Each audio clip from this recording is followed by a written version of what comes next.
to another VIODA interview. We got James Grogan here, who I think most people will know, and they should. He's currently up for Victorian Male Sailor of the Year. So last week we had Sophie, who's the female. James is up for male, which I'm sure we'll all wish him best of luck. James also, when he sailed the Oppies, was state champion, made the world's team. We'll get into some of the other stuff that they did in the Oppie, but then he said, or we'll actually talk about his transition afterwards. But James, welcome to the chat. Thank you. Thanks for having me. Thanks for tuning in, everyone. There you go. Jimbo, we might start off Oppies. Do you remember when you first started in them?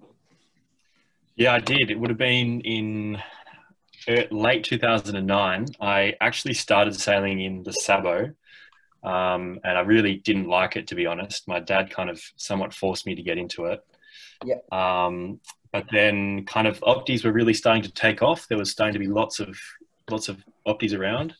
And I remember the first time I went for a sail in an Optie was at Albert Park, and I actually really enjoyed it. So although I still found it quite scary when it was windy, I just enjoyed having lots more people around compared to the Sabo. So it was it was for us who can't track back your age to 2009. What age were you? I was 9. Yeah, just about to turn 10. Okay, yeah. Can you see the photo just to check? No, we can see your emails. Yeah, we can see your emails with.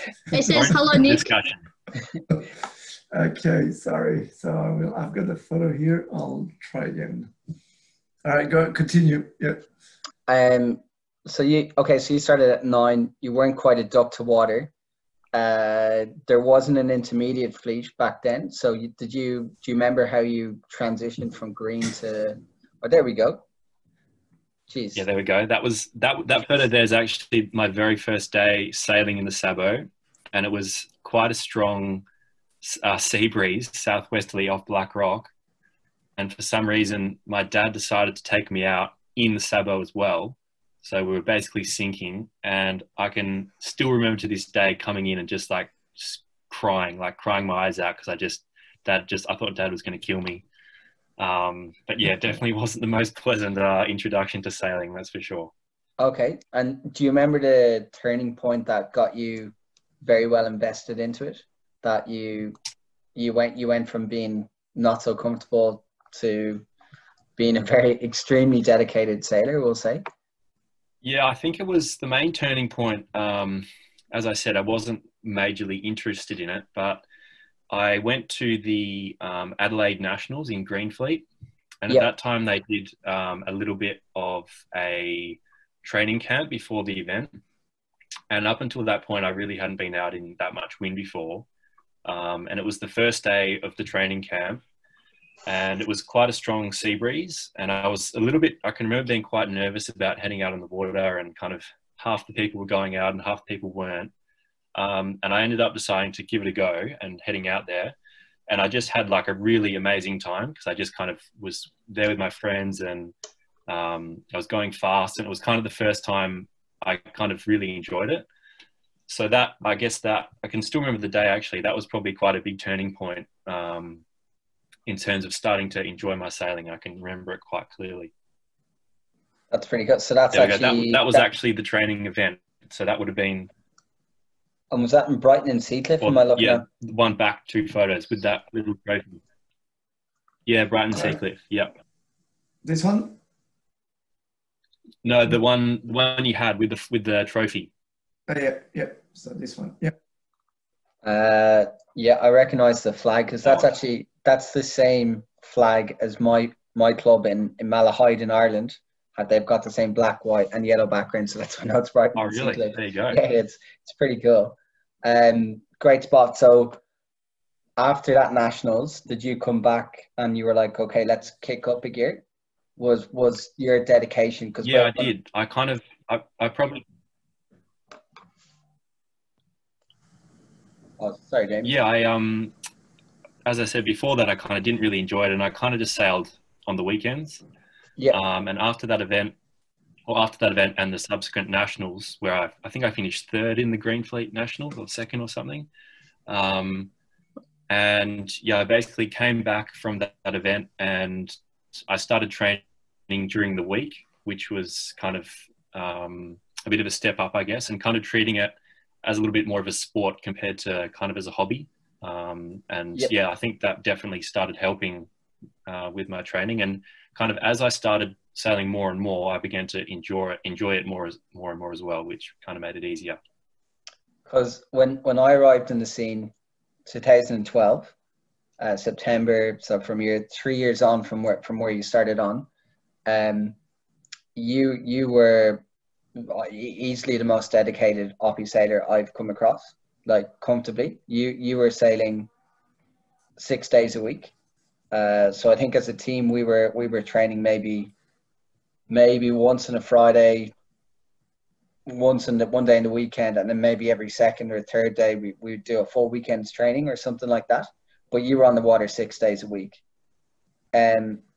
What drove you to that? Was that a big goal? Did you just I know that the year before you had a little upset, we'll say, at the Oppie Nationals, where you missed a world's position by a place.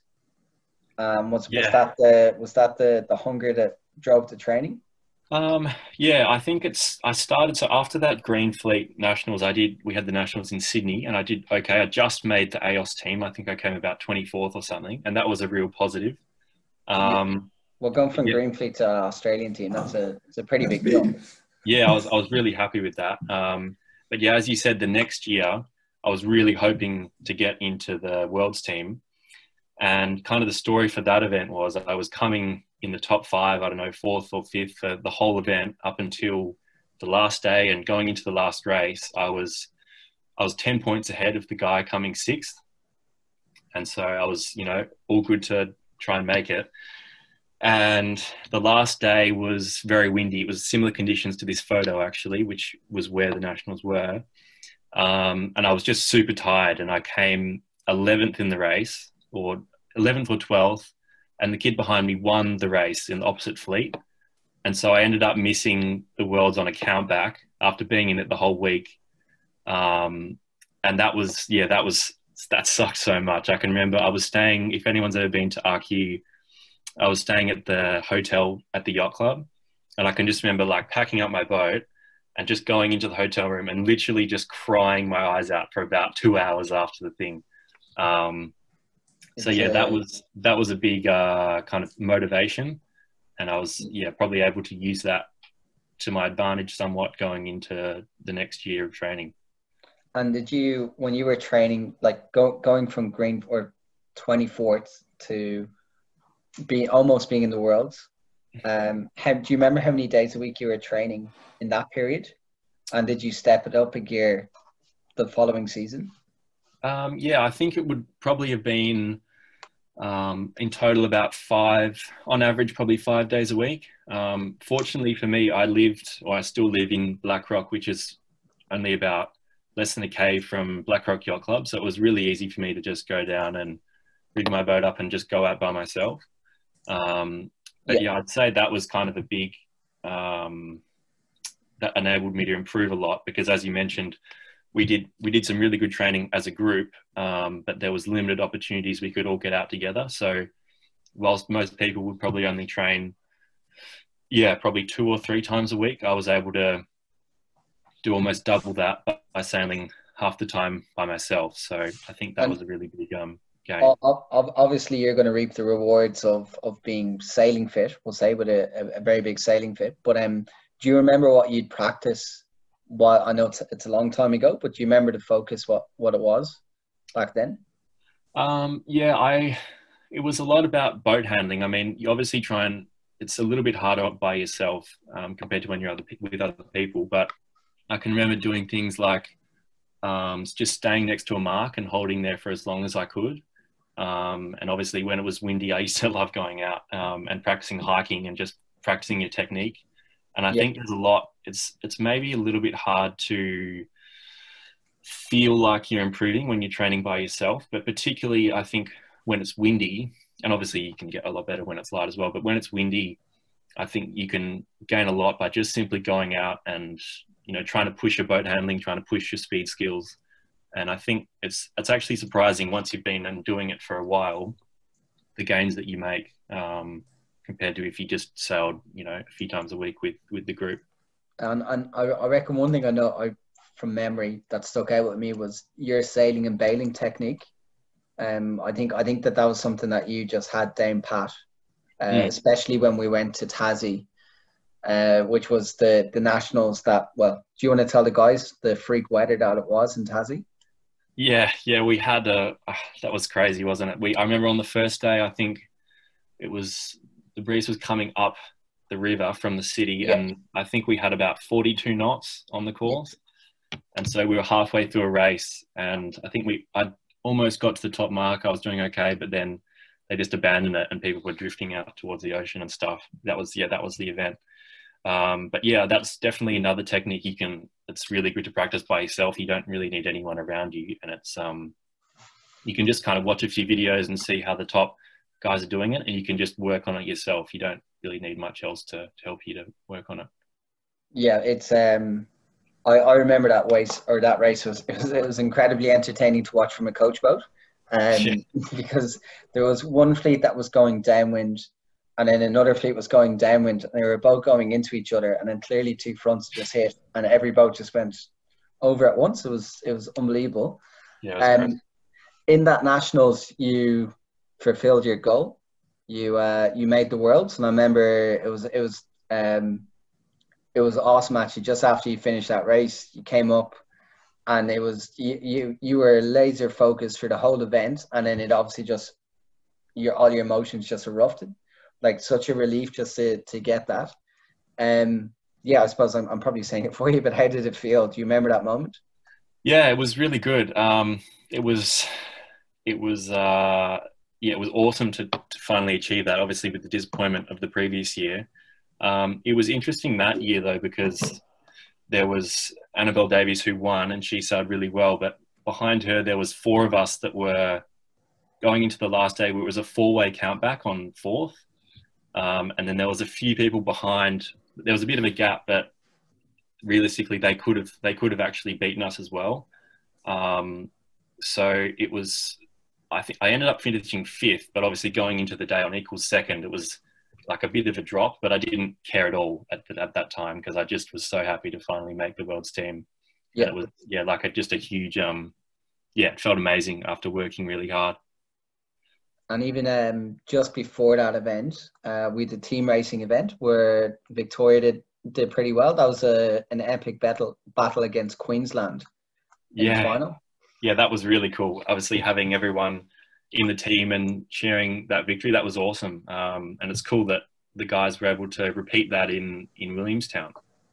And in Hobart 5 years after. Yeah, exactly. Yeah, I forgot. So you were the first team to win for Victoria, and then 5 years later in Hobart, same place, or not same place, but yes, in Tasmania, Victoria won it again. We actually won it, Xavier, in Mornington as well. In Mornington, okay.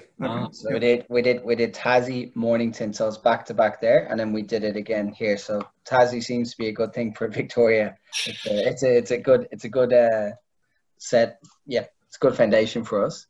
Definitely. And James, because you did so well at nationals, you got to go to the Worlds. It's the one place actually that Sophie was mentioning last week that you wanted to sail, was in Lake Garda.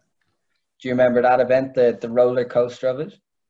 Yeah, that was really cool. It was obviously an amazing place to sail, Lake Garda. I imagine you guys are listening. Sophie would have talked about it last week. We actually have I think maybe Riley was supposed to go there and a few others there this year. Geez, there's me without a beard and yeah, there we go. Somewhat healthy. Good times. Yeah, Lake Garda. It was, so Lake Garda, I'm sure everyone knows, it's usually very quite windy. There's like a very stable sea breeze that usually comes in. Yeah, that's Lake Garda. At about 1 o'clock in the afternoon. And so obviously we were training and preparing for it to be quite a windy event. And on the all the training, it was, you know, the standard sea breeze would come in at 1, and it was, you know, kind of 15 to 20 knots, just like perfect sailing, like sunny skies, and you couldn't really get any better. And it was like that on the very first day, and I had a really good day. I think I got a 11th and a 12th or something, and I think I was coming like 30th overall, and the rest of the team had a really bad day, so I was kind of feeling really good because everyone else had a bad day and it was all good. I think to put in perspective, this was pre Australia being inside the top 100, 150 even. Right now Australia's got quite a high standard internationally because everyone's worked very hard, but at this stage James was a pioneer where you were easily 50 places, if not more, ahead of any other Australian at any point at a world championship. Sorry, I interrupted you. Please continue. No worries. Thanks for pumping up my tires. So we had that great day, which was obviously that was really cool. It felt amazing.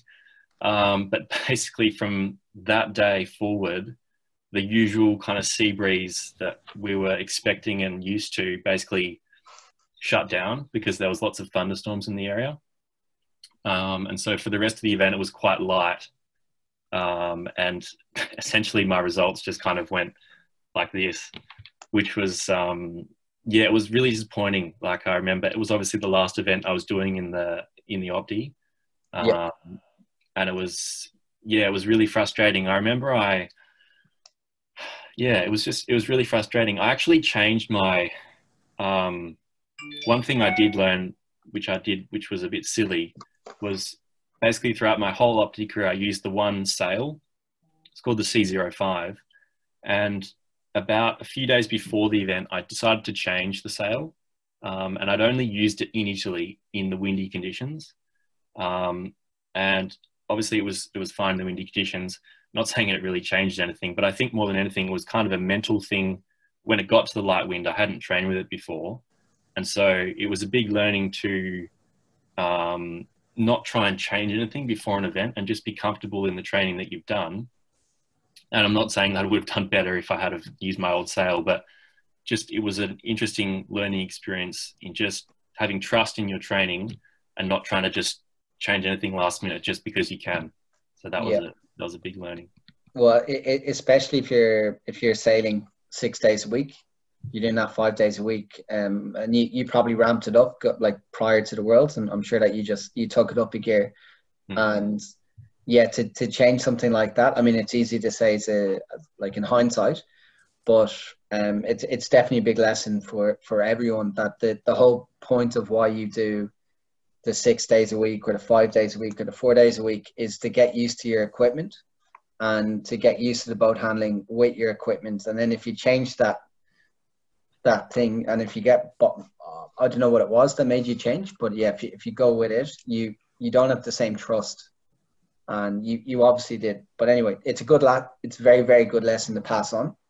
And at the end of the day, Oppie sailing, it's under 15s, as great as it is. I think the whole purpose of Oppie sailing is to set you up for your life sailing. So if you learn that lesson, then it's amazing, and hopefully other people in the Zoom can learn it with us. I think, David, it's going to be valid for every class that you sail. Don't do last-minute changes before an important championship. I think that's what you need to learn for the future. Definitely. I actually used it in New Zealand. This is kind of going forwards a bit, and I'm sure we'll get onto it, but in the 49er Worlds, it was a bit of a long story. We had a bit of a rushed preparation, and we'd bought a new mainsail before the event, but we didn't really have any time to test it out. And it kind of got to a few days before the event, and we were thinking whether we use it. And I remember thinking back to, this time when I was in the Opti and thinking how much I regretted changing it. And so I just thought, oh, no, I'm not going to change it. I'm just going to use what I'm comfortable with. And it was definitely the right decision. So it was good that in hindsight, probably good that I had this thing in the Opti, because I might have made the mistake further down the track. And I know that we're skipping a few chapters here, but in New Zealand, what did you achieve probably what very few people can say that they achieved. Are you referring to the race thing? I'm referring to the race thing. Oh yeah. Well, on the first day we won a race, and the boat behind us was Peter Burling and Blair Tuke. Who are they? Never heard of them. There's some pretty good guys. They're Olympic champions from New Zealand. You've probably seen them on the America's Cup and stuff. But yeah, that was a cool feeling for sure. I think it's pretty. They would certainly be. They've got to be in regard of the best sailors in the world, and you're ahead of them, and one of the fastest boats, and that came down to an oppie lesson. Well, to a degree, like obviously there's an awful lot of other stuff, but it was that oppie lesson gave you that confidence that made you have that choice. Definitely. As we're speaking, I suppose, of people of that caliber, did you have any heroes or role models when you were a younger oppie sailor? Young tacker?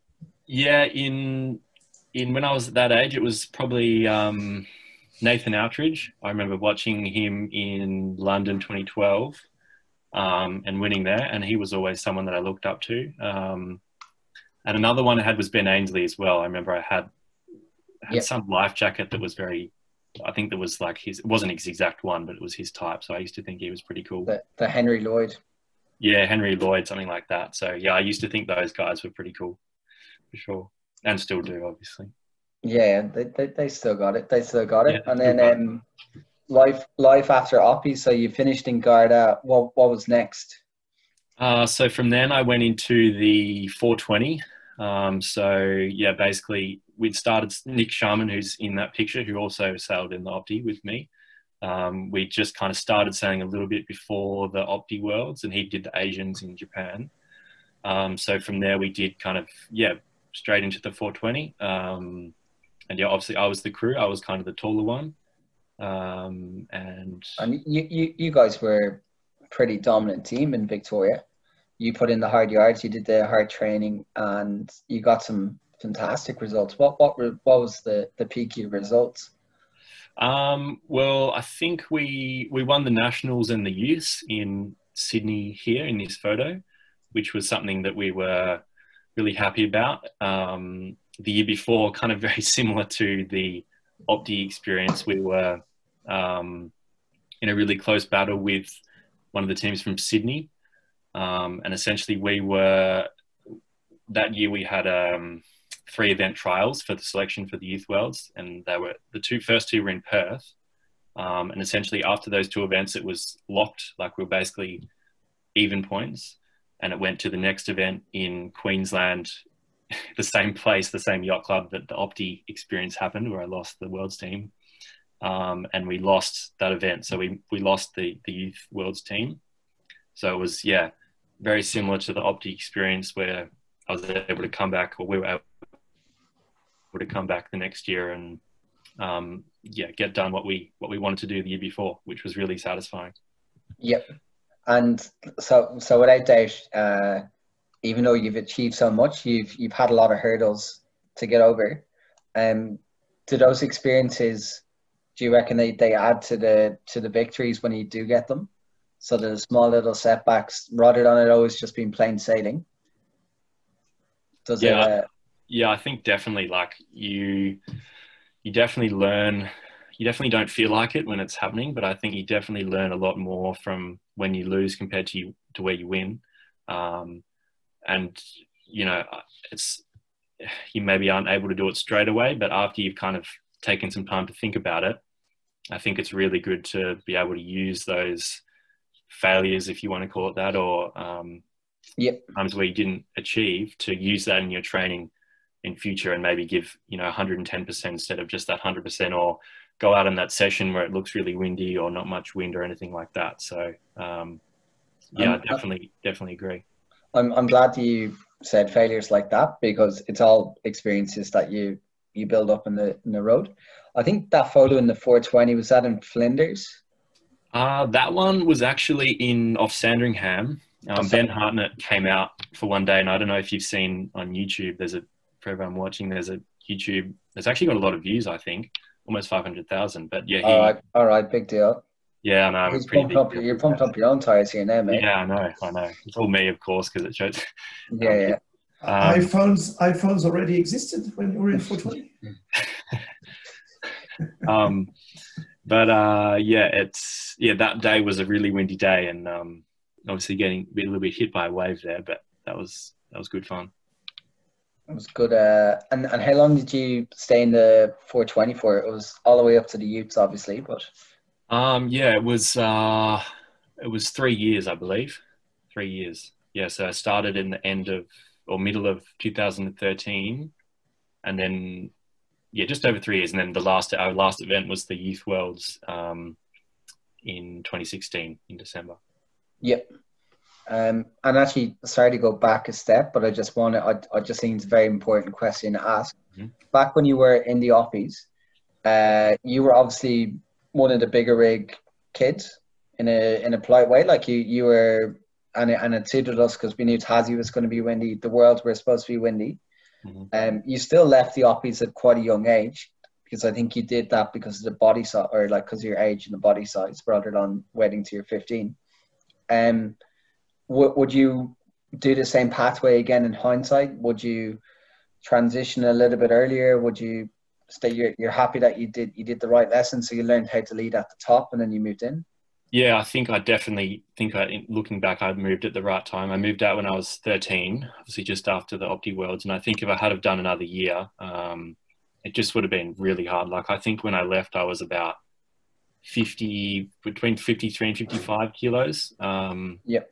Which, when you see the top guys nowadays, they're getting smaller and smaller. So I definitely think if I had stayed in, it just would have been really frustrating, I guess. Yep. So I mean, it is a balancing act, because I think the lessons you can learn in Oppies is so valuable. So it's just knowing that there is the right time to leave, and just to be aware of it. So again, I'm an avid Oppie enthusiast. That's why I'm here. But it's just how it's a healthy thing for people to talk about. That's all. So then you went from the 420 to the 49er. Sorry, I know I'm jumping around the place. It's okay. There you are, and that's Buddy Grogan, who you're now sailing with now in the 49er. But there you go. We got the Prince, which was Nick, got Buddy, and then we got Barry on the right hand side. Full team. Right, Colin. So you moved to the 49er. How was that transition? That was quite hard. I changed over from crewing to steering, and I was still sailing with Nick, who's in the photo there, and we started in the 49er FX, and so it was definitely a very steep learning curve, and it probably, I think Nick would probably say as well, he probably wasn't as engaged with it compared to maybe 420 days. He kind of was, I think he just finished school and he was going to uni, and I think we kind of started drifting apart a little bit on what we wanted to do with our sailing. So that period was a little bit difficult, because obviously we'd been sailing in the 420 together. We'd had some good success, but he kind of started wanting to do different things. So we ended up stopping sailing just before, and he's now doing uni and stuff, and I think he's just finished uni. And then I went through a period of kind of not having anyone kind of permanent to sail with. I think, am I right in saying though that didn't stop you getting on the water? That that people have seen you in Brighton sailing the 49er on your own? There's a few videos of that.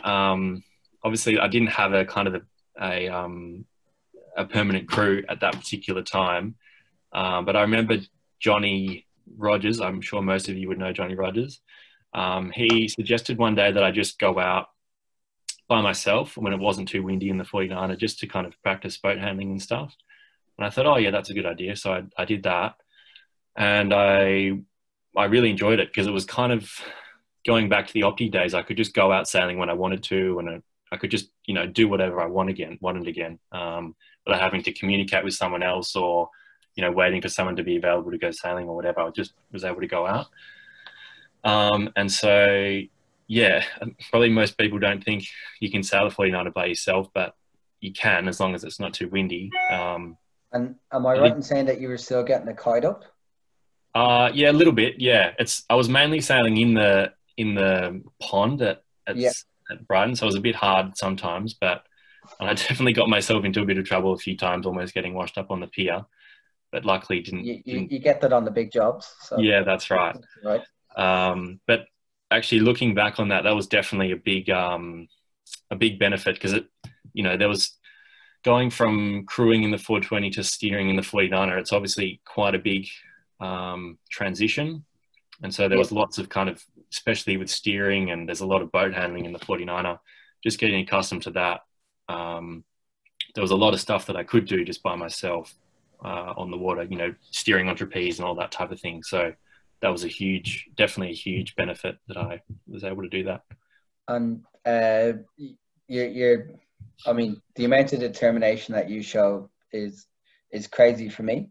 Do you have an end goal, like what you're targeting while you're doing it? Is that Tommy Trotman in that one with the? Yeah, that is. Yeah, great shot by Xavier actually.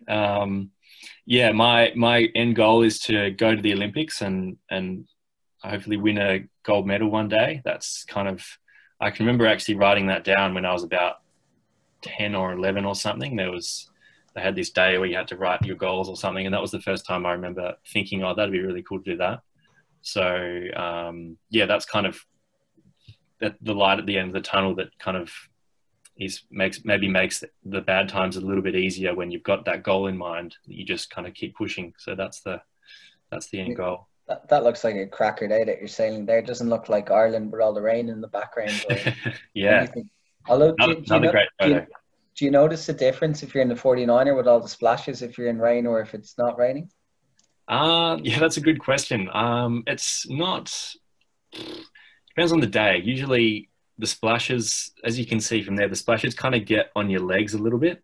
Okay. So obviously your legs are basically wet the whole time, but your face, obviously your face gets a bit wetter when it's raining. So it's mainly just your face. Fair enough.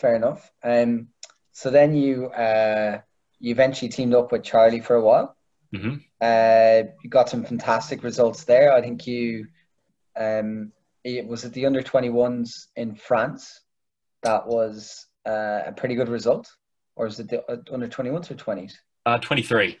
23, sorry, 23. Yeah, so that was our first ever event in the 49er, and it was amazing event that actually, but it was, the thing about that was it was extremely windy. So going into your first 49er event when it was really windy was not easy. I think we capsized 12 times in the event, and it was extremely tiring. But yeah, I think we ended up 15th overall, and we had a really good gold fleet, which we were really happy about. So that was that was really good. It was a good gold fleet. Yeah. Who won that event again? That was the Irish, wasn't it? The Irish, of course it was. Yeah. There you go. They were other guys I used to work with back home. Is that right? Yeah. There you go. I didn't teach them anything. It took them years to undo what I taught them. But yeah, they did pretty good there. I think they just finished 14th in Kill Week. Yeah, I saw that. Yeah, they're pretty good. They're going okay. They might get the Irish spot. So obviously you learned a lot at the first event, and then you went over to New Zealand, where essentially that was the qualification almost for the games, with the exception of Geelong. And talk us through how that event went. Yeah, that was really good. It was a little bit tricky in the lead up to that event because Charlie and I stopped sailing together, and it was kind of not long before the event happened. So that was a little bit hard to, organize equipment and find someone else to sail with. That was really quite stressful. But I ended up sailing with, people you might not know, Max Paul from Sydney. So I think we did like one weekend of sailing in Melbourne before going to New Zealand. So we really didn't have much practice at all. And then we did some training in New Zealand, but he had to go back for an exam. So we only had about maybe 5 days of training before the event.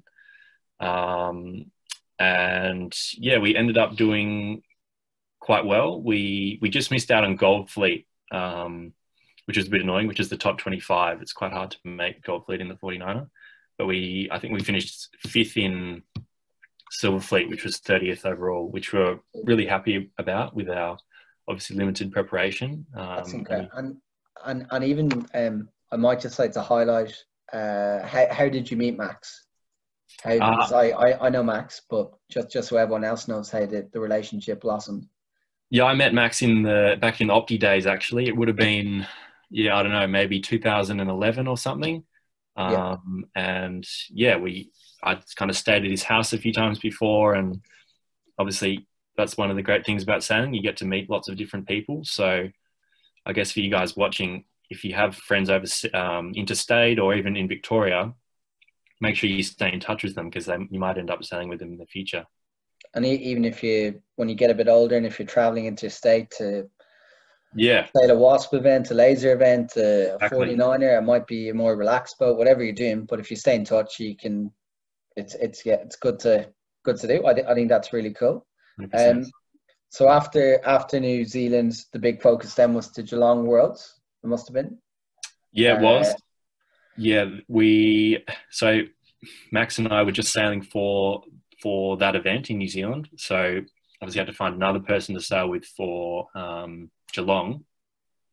And I started sailing just for that event with someone called Simon Hoffman. You guys might not know him. But we were able to do a little bit more training in the lead up to Geelong, given it was in Melbourne, which was really good. And we had quite a good event. We had one really bad day, which was a bit annoying on the second last day, which was a bit frustrating, but we ended up finishing 24th, I think, overall. Incredibly really happy with that. I mean, if you compare to other crews who've been training the whole time, and you guys jumping in the boat, essentially, it just shows your determination is incredible and fully deserved a nomination for Victorian Sailor of the Year, I think, for that effort and for your effort at the other world. So it's just awesome.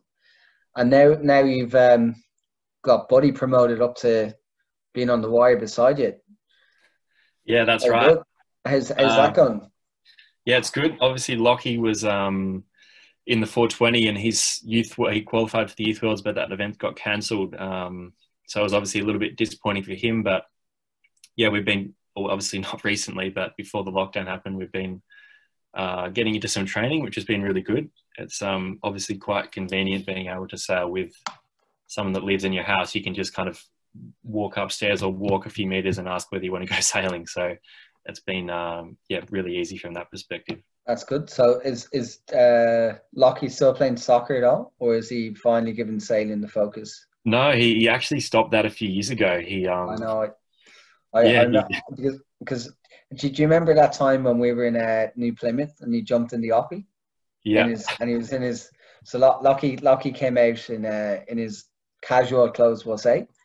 I was the coach at the New Zealand Nationals, and Lockie would have been what, 11, 10? Like 8 or 9 maybe. And he was just coming out, and they were like, "Oh, can you watch?" And I was like, "Yeah, sure." And there was no wind for that whole week. Remember, I think we got like So Lockie, we're all waiting around the coach boat, and then Lockie jumped in all of his it's tracksuit pants, t-shirt, tries to tack, boat goes over it, Lockie's in the water. The water was freezing. It was one of the funniest things I've seen. Oh my god! It was so good. That was awesome, actually. But how's you're enjoying that sailing with your brother? I mean, it's a forced answer. You probably have to say yes now because he's your brother. Yeah, I know. He'd probably shoot me if I said no. Nah, just kidding. It's going really well. I think we obviously haven't spent that much time on the water yet, but so far it's really good. He's been working hard in the gym because he's been coming just out of the 420s a little bit light, so he's been trying to make those muscles look really big. Fair enough. Is it what type of work's he doing? Is he when you say the gym, is it hopefully not too many weights? Is he doing a bit of cardio, eating right, or what? Yeah, he's trying to eat a little bit more and doing not any weights or anything like that. It's mainly just body weight exercises like push-ups and chin-ups and that type of thing. But I reckon if you saw him now, he'd look a lot bigger than what you previously saw him at. Oh yeah, I should watch what I say really, otherwise he'll give me a hard time. Yeah, exactly. I've no doubt. Yeah. I reckon like that's a brilliant amount in your sailing career. Just very briefly before we get on to getting the sailors and some of the parents ask a few questions. What have you found what's it like being a coach? Would you recommend it as part of your sailing? And again, I'm not trying to force the answer when I say it, just an honest feedback. Yeah, I think it's been really good. It's really cool to have a new, see things from a different angle. Sometimes you can often see a lot more on the coach boat, and you can even sometimes learn a few things as well just by watching. But I enjoy kind of giving advice and stuff, and it's I love it when you guys ask questions. That makes the job a lot easier. So if I'm ever coaching you, just try and ask lots of questions. It's always good. Yeah, it's a pretty good one. I should also ask what footy team do you go for? I think it's Collingwood, because is it your mom's granddad played or dad? Yeah, I can see Christian shaking his head. It is indeed Collingwood. My only excuse is that, as you said, my mum's dad used to play for Collingwood. He didn't play many games, but that's my only excuse. I mean, it just, okay, Riley, unfortunately it doesn't work that way. I know we thought, look, there's a few things going that you need to be a Geelong fan, but there's obviously been a break.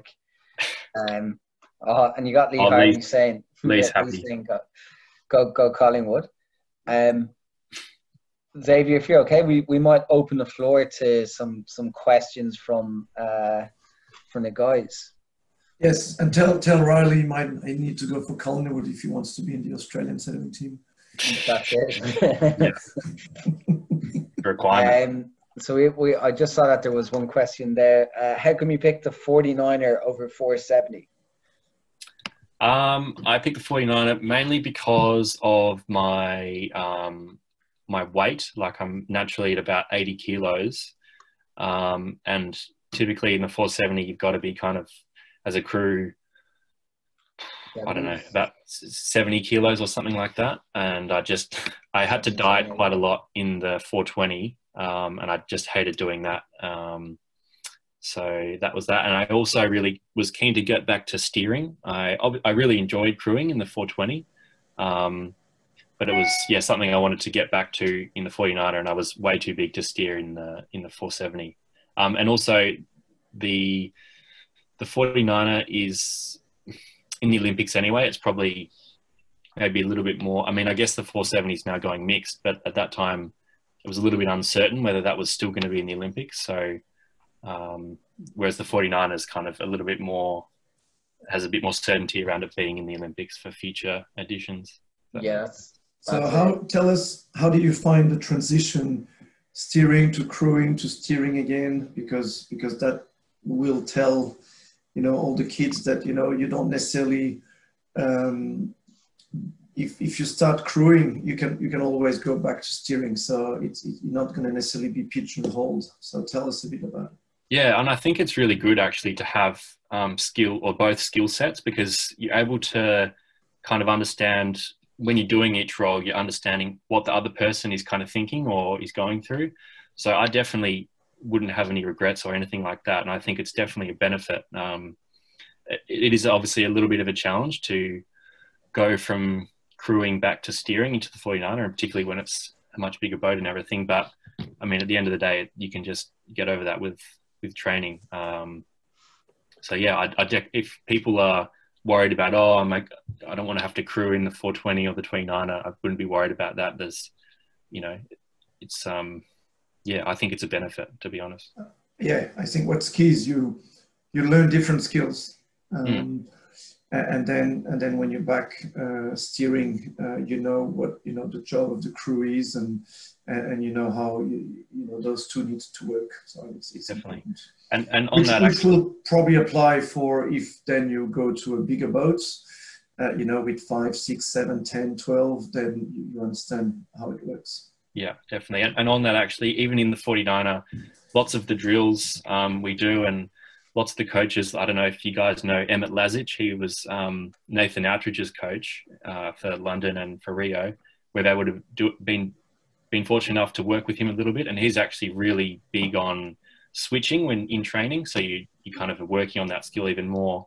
And going back to Peter Berling and Blair Tuke, they quite often will actually switch on the way out to the start line just to kind of get each other in tune. So I think it definitely is a great thing to have if you're able to do both. Awesome. I actually skipped one of the questions. If you were to go back to Oppies, would you do anything different? I don't think so. No, I think I gave it my all, and I think I was fortunate to have some amazing experiences, particularly traveling overseas. I went to New Zealand quite a lot. I did a few events in Europe. So no, I don't regret anything about it. I think it was definitely a great class to kind of get used to racing. And as you mentioned before, there's so many lessons that you can apply to future sailing, and it's such a great foundation to have for future sailing. So do you think if you could have swapped your sail, would you swap the sail, but you mightn't have learned the lesson, and then you're in New Zealand, you don't know what to do? I know there's a hypothetical, but kind of like the chicken and the egg thing. That's it. I guess from a results perspective, it would have been better, but I probably wouldn't change anything, to be honest, because then I might have changed it in New Zealand and maybe not done as well. So it's a good thing to go. We're saying go Geelong from Peter. Good to know, Peter. You got some more fans there, the Canswell families. I think it's Lottie asking, where did you get the Italian trophy behind you from? Oh, the Italian trophy. That's actually, it's not actually a trophy. In fact, it's before one of the events I did in Italy once. We were at Lake Como. I'm not sure if maybe some of the parents would know where that is, but it's a pretty cool part of the world. And there was a little shop there that I got like the little model thing. So I can't say it's a trophy, unfortunately, but it's a cool model nonetheless. That's it. In Lake Como, they do the Oppie European Team Racing Championships, if you're ever lucky enough to get there. And it's one of the coolest events ever. There's no coach boats that are allowed to go on the water because the water's so clear. So you can dive in and actually drink it. It's unbelievable. And if you are a coach, it's the best gig ever because you do it from the mountain looking down with the binoculars, and then the kids come back up and then you just give advice, and you have a perfect helicopter view and everything. It's unbelievable. Yeah, really nice part of the world. And this might be the answer to the question, or I'm sure you've been to so many different places, but from the Williamsons all the way in Quambatook, what's your favorite event and why? Favorite event, that's a really hard one. I was trying to think about this the other day, actually. Probably Marseille. Yeah, Marseille was pretty good, actually. That was a great venue. But I'm trying to think, the most fun I've had, probably one that did stand out was the year that I didn't make the Opti Worlds team, the one that I was talking about where I cried for 2 hours. Instead of doing the Worlds, I made the Europeans team that year, and that was in a place called Lignano in Italy. It's kind of this seaside town, and we ended up actually staying in the same hotel as the Jamaican athletics team a few weeks before London 2012 Olympics. Usain Bolt wasn't there. I was really hoping you were going to say that would have been cooler. That would have been cooler. But yeah, I did that with. People probably wouldn't know Tom Koenig. Dave probably knows him, but that was a really cool event. It was kind of just, although it was obviously really disappointing that year missing out on the Worlds team, it was still cool to be able to go to that event, and had a great time. But I can't really pick between. There's been so many great events I've been to. It's hard to choose. You've got probably somewhere in Europe though, Italy, I'm guessing, from or France, where we want to make sure we include Xavier. I don't understand Zoe's question, but how do you say what? WA? I don't know that one. Why 420, not 29er? Zoe can speak. Ask Zoe to ask her a question. Oh, yeah. Zoe. If you unmute. I think she just went out of Oh, the... Zoe was meant to say, how do you stay warm? What was the question, sorry? Zoe was meant to say, how do you stay warm? How do I stay warm? Oh, warm, sorry. Yeah. Was it warm? How do you stay warm? Warm. Yeah, that's a good question, actually. It's, I tell you, it actually gets a lot harder when you're, if you sail a 420 and you're the crew, it's very hard to stay warm because you're standing on the trapeze and you're not playing the main sheet or anything. Yeah, that obviously there, as you can see, you're not playing the main sheet or steering, so you're kind of relatively static.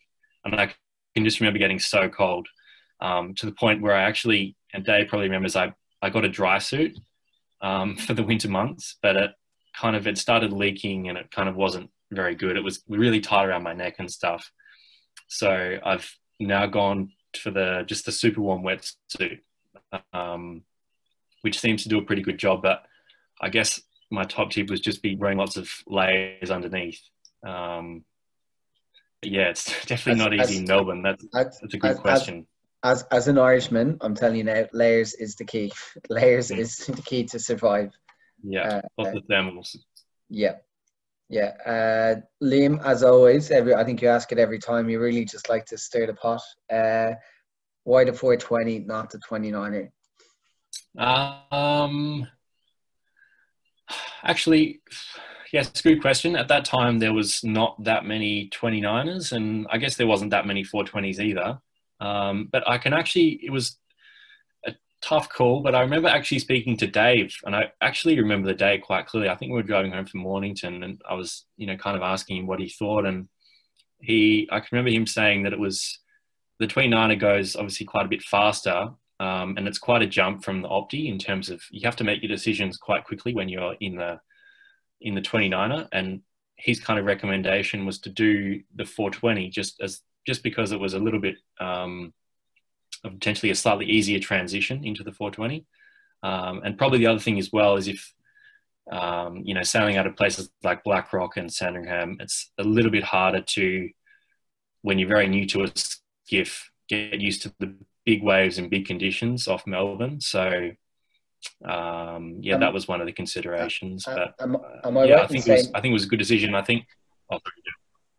I was going to say at that period there was on that state team there was 12 sailors, and there was a really good group who all the parents were mates with each other. Everyone was chatting, and I think after the Tassie Nationals, it was okay. We're all moving to 420s, and it went from being no 420s in the state to there was 5-6 straight away, and then that was keeping friends together. So I think just to back up for all the different parents who are listening, chatting around, making sure you're all on the same page. And when we chatted to Linus, we talked about the competition within each other, how that helps to grow everyone. If everyone's on the same page, everyone will get better. So completely agree. And I think that there's one element to take into consideration is with the 420, there's probably more to learn technically. So you've got much more to do when it comes to your rig tension, of the rig, the spreaders, the angle, which you don't necessarily find in the 29er. So it again, you're going to have to wait, if you want to really understand a little bit more all that dynamic with your sails and mast and spread, or go faster and make decisions quickly. It probably also helps to see what the coaching environment as well. I think at that stage there was actually quite a few 420 coaches who were at university or were a little bit older, and there was a very good pathway. So if there's a good pathway to your next boat, and if there's a good training program, that's a really good thing to look at. So it's from my point of view, and sorry, I know that we're interviewing you, James, but it's just very important. It's seeing the friends, making sure that there's a good pathway, and that they're probably the two biggest factors. If you're I agree, and I think as you meant, those factors are probably more important than any of the other things I said. So I think. Can we ask the question to Liam, because he keeps asking the question? So what about him? What is he thinking? What do you mute? You're on mute, sorry, Liam. Oh, this music started playing in the background. It was really weird. 29er. So what are you still on mute, Liam? There we go, fixed. So what are you thinking, 420 or 29ers? I'm thinking 29ers. Okay, so you're one of those fast guys. Yeah, everyone says I got a 49 trailer already. So, Liam, would you not consider going straight to the 49er? I reckon you can skip it. Yeah, Just go Yeah. single-handed like James. He'll be fine. no worries. I think I'm a bit too light. A little bit. All right, we'll keep moving on so that we can ask everyone's questions. But we've got from Lottie again, and it's again her favorite question: how do you stay focused under the AP? Do you have any tricks of the trade? Yeah, it's a tough one. I think it's especially hard when you're in the opti and maybe everyone's kind of running around and you want to be with your friends and you maybe haven't seen your friends that are from different states in a long time and you want to catch up and do all these fun things. But I think as you get older, you try and just kind of just relax a little bit. Like lots of people do different things, but I generally try and just kind of sit at, like the cafe or anything like that and just be on my phone, or I often watch YouTube videos. I'm not sure if many people do that, but I just kind of do stuff to take my mind off it because I find it's easy to kind of keep thinking about the sailing. And it just sometimes gets a little bit tiring if you're, at a big event or something like that. So essentially, just find a way to drop down to maybe second or third gear, so that you're still on the edge of it, but you're waiting to gear up. Yeah. We'll keep going just because we've got a few, and I'm just looking and seeing that there's 17 more questions, so I might say that these are I won't say that the last few questions, but if you don't mind not writing in too many more. From Peter, all the way in Apollo Bay, I think. What's the biggest highlight for your sailing so far? Biggest highlight it was probably in Geelong at the start of the year, coming 24th, I think it was, 24th at the Geelong Worlds. We had after the first day, actually we were first Australian, which is quite exciting. But it was really nice to be able to have a nice result like that after those tricky periods where everything was a little bit uncertain. I'd say probably the Geelong 49er Worlds was my highlight. Easy. From Dimitri, what do you do while you go sailing without a coach? So what do you do when you don't have a coach, essentially with your sailing? I think it's particularly good when it's good in all conditions, but particularly when it's windy. I really like focusing on my hiking and, like Dave mentioned, bailing and sailing. And then there's a lot of things that you can do in terms of boat handling, and particularly to do with starting, like staying next to a mark, or practicing accelerations, or trying not to stop drifting sideways. But one thing I would say is before you go out, try and make a little bit of a plan about what you're going to work on. And, depending on how much time you think you're going to be out, because then you can make your session a bit more efficient. And would you say that you almost sometimes don't need a coach, so you've got times to focus on your own thing, or do you reckon having a coach every time? I definitely don't have a coach every time I go out sailing. I think sometimes it's actually really good to not have a coach because you can just work on things without them, maybe telling you what they want you to work on, or it doesn't usually work like that because you kind of just say what you want to work on. But it is nice to just do things at your own pace and just work on things that you need to improve on. Yep. So and you would have had a pretty good safety plan when you went out. You knew the wind direction. You knew, okay, this is my limit. I think your dad would have been watching you from the shoreline. Yeah. And you had all the different things in place. It was definitely look at the forecast. Don't go out in any gale warnings or anything like that. We'll keep moving on. Have you missed? Did you have to take much time off school, or did school support you? Yeah, my school was pretty good. There was maybe a few times where there was events not at school. That wasn't really that was a little bit the case in year 11, not so much in year 12, but yeah, generally it was all pretty sorted. I think it's important just to make sure that the school knows about it early enough so they can kind of plan for it, but it wasn't a major issue for me. That's good. Where have we got? Oh, have you missed any regattas this year? Like what, because of COVID? Have you missed anything that you were going to travel to? Yeah, I have actually. There was still a few things up in the air when this was all kind of happening, but originally I was supposed to go and do quite a big year overseas this year.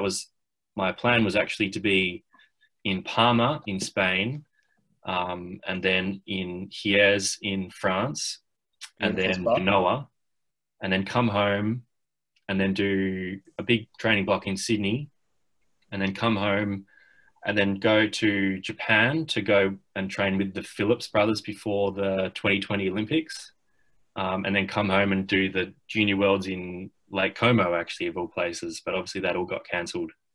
Oh, really? Jeez. So, yeah. That's pretty cool. I think I asked you Peter's one, which was your biggest highlight, and you said it was Geelong. Mm-hmm. Callum, what do you think you would rather do, sail, a Wasp or a 49er? Oh, that's a tricky question, Callum. Are they different? Are they different types of boats? Like, is one for racing, one's for fun? Yeah, I think if you're just looking to go and have fun, and you maybe not necessarily caring too much about the competition, I think the Wasp is probably the way to go, because it's pretty easy. You can just go out by yourself and just go for a burn. Whereas the 49er, you need to commit to it. Yeah, you need to commit to it. It's obviously the Wasp is hard to sail to when you get used to it, but the 49er, it's obviously a big sail area. So if you're not really committed to it and sailing quite a lot, it probably wouldn't be that much fun, to be honest with you, because you just feel like you're capsizing, and it wouldn't be that much fun. But the great thing about the 49er is it's obviously really high competition, which is what I really enjoy about it. So each time you go to an event, you're sailing against pretty much the best sailors in the world. So I really like that aspect of it. Awesome. From Peter again. Oh, sorry. From Lottie. What's the least favorite place you've had to sail? And we'll say outside of Australia. Just to be Don't offend anyone. Yeah. Ireland. What was that? Ireland. Ireland? No, I've never sailed. No, he hasn't had the luxury of going to Ireland yet, so he can't. Yeah. Can't claim it yet. I'm just trying to think. I don't. Oh, actually, there was one place we had I think Dave was there, actually. We had the New Zealand Opti Nationals in New Plymouth. No, not New Plymouth. It was actually no, because New Plymouth was on the ocean. It was it Tarrant? I can't remember the exact place, but there was this place on the kind of near Christchurch, right? Sorry? Was it the South Island? Yeah. The fishing village? Yeah. I think that was New Plymouth. I must have it. Yeah, I remember. Sorry, and it's actually better. It's better that we can't name it, but that's true. Yeah. Anyway, it was summer in New Zealand, and there was not a lot going on there, and there was no wind, and yeah. We were there for a week, and I think we got 1.5 days sailing. Yeah, that was pretty bad. And although in terms of results, the Aussies smashed it though. Yeah, that's true. that was the first year I think we had a 6 in the top 10. Mm. It was Callum's wondering. Oh, sorry. Why did you start sailing, from Peter? Well, initially I started sailing because my dad liked sailing. As you saw from that photo, you can see in the photo, but I initially absolutely hated sailing, particularly in the Sabo days. There was nothing. I remember I used to do quite a lot of other sports, like I did football and athletics and stuff, and I can still remember the feeling I used to get driving to sailing. I was like, oh, do I have to go sailing? Like, I just couldn't think of anything worse. But I just, for some reason, ended up, or keep turning up. I don't know whether it was just because I was forced, but I just kept going, and just, I guess, as I got more confident and slowly got better, it just became more enjoyable. So yeah, I obviously do it now because I really like it, but it certainly wasn't the case when I first started, that's for sure. That's fair enough. We'll keep moving on. What was the biggest wave you've encountered at Sandy? At Sandy? I remember we went out in some pretty big ones in Black Rock and the Oppie. Yeah. Yeah, and you often get some big breaking ones off the breakwater at Sandy, or at Black Rock. There's kind of that reef. But there's that photo that we had before, the one that Ben Hartnett took with that big wave. That was certainly a big day. It's certainly get a few big waves off Sandy, that's for sure. I can't give you a size. I can't remember exactly how big, but that's probably one of the bigger ones, I'd say. Awesome. I think we've some internal questions about not talking to Liam, and Liam's already got the 49 in trailer. Good to see, mate. You already said it's a big topic of discussion. We're good for you, mate. Riley's got at a major regatta. Do you have any strategy for the event, or even habits, traditions you might have, or is each event different? I really like at a big event getting there relatively early. And even if there isn't maybe many other people around, just kind of going for a sail and getting used to the conditions. I think it's more than anything a bit of a mental thing, just kind of getting used to your surroundings, even just getting used to, where the shops are and how long it's going to take to get to the yacht club. That's a big one. And then I think speaking to locals is another one. Like, there's certain conditions, there's often lots of small tricks about and intricacies about where you're sailing in terms of the tide or the wind or the sea breeze, or even jellyfish sometimes, what to do in those situations. I think they're probably the main ones. And do you have any habits, like do you kiss a lucky egg, or do you do anything like that, or is it just all focused, like Usain Bolt, just prepare your run and then go for it? I don't have any... sometimes what I do, which is a bit superstitious, is if I have a good day, I'll try and repeat exactly what I did in the morning. It's a bit weird. I'll try and eat the same breakfast at the same time, and sometimes I'll just look at the time and think, oh, that was the same time I had breakfast yesterday. It's a bit weird, but I don't think it probably does much to my results in the end. And on that note, how do you manage results? Do you try and look at it? Do you embrace it? Do you avoid them? I don't. I used to look at them. I don't really look at them anymore. It's a bit hard sometimes when you get, if you had a good day or a bad day, and you get people coming up to you saying, oh, you had a great day, or you had a bad day, or whatever. But I think when you're younger as well, it's probably even more important to not look at it, because, it's really easy to think, oh, I did this in that race and I got this in that race, but at the end of the day, the actual number isn't majorly important. It's about what you did and the key moments in the race, as opposed to the number, which is kind of it matters for your scorecard, but it doesn't really matter for anything else. So it's really get a clean start, hold your lane, have a good top mark, hold your own on the reach, or get the first wave and separate. I think the only time you would look at results is maybe, or you need to look at results, is maybe if you're going into the last day or the last race or something, and your coach might look and say, oh, you're X points off here, or something like that. But yeah, that's probably a small case. That's fair enough. And we'll put this as the last question, because we've now gone well over the hour mark. So you've just been too entertaining, James. I know. Have you done any other water sports? Yeah, the water sports. I do a little bit of windsurfing, not that much, but I do really enjoy that. And I do a little bit of surfing. I'm not very good at it though. I used to do a lot of swimming as a kid. I guess that counts as a water sport. Absolutely, yeah. Yeah, but I do generally like being on the water, like if it's wakeboarding or water skiing, or I'd really like to give, I know lots of people are getting into that kind of kite foiling type thing. I reckon the wing foil. Yeah, the wing foil. That'd be good to give a go, but I don't have one at the moment.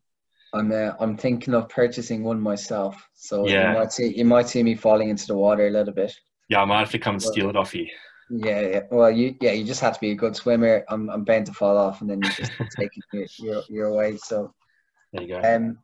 James, thank you so much. It's awesome that we get a chance to pick your brain and just to I think it's terribly appreciated. I think Xavier might want to go for a team photo first, as we always do. So yes, ready everybody. Can you put your cameras on? we'll go cameras on, everyone. Lee, are you having dinner like last time? Lee's always having dinner. Yeah, he is, he says. He said, all right, look at me all, smile, ready? Excellent, thank you. It's awesome. But seriously, James, like it's awesome. I think it's been great for me actually just to reminisce in the years that I've got a chance to work with you. I'm extremely proud as a coach to say that I'm a very, very small part of your big successes. And it's great that the kids here and the different sailors and the parents can get some of that. So thank you so much, and maybe everyone might unmute themselves and say thank you if that's okay. How was that, Alison? Thank you. Thank you, James. Thank you, James. No worries, guys. Thanks, James. You enjoyed it. Isn't it? Thank you. So one lesson is from Green Fleet, you can go straight to the Worlds the following year. That's it. That should be a goal for everybody. A goal, yeah. Just go back to Green Fleet and then fast track your way back up. That's the way to do it. That's awesome. All right, guys, we'll leave it here. Have a good weekend. Bye-bye. Guys, see ya. Thank you. Nice holidays. See you. Bye-bye. Bye. Bye.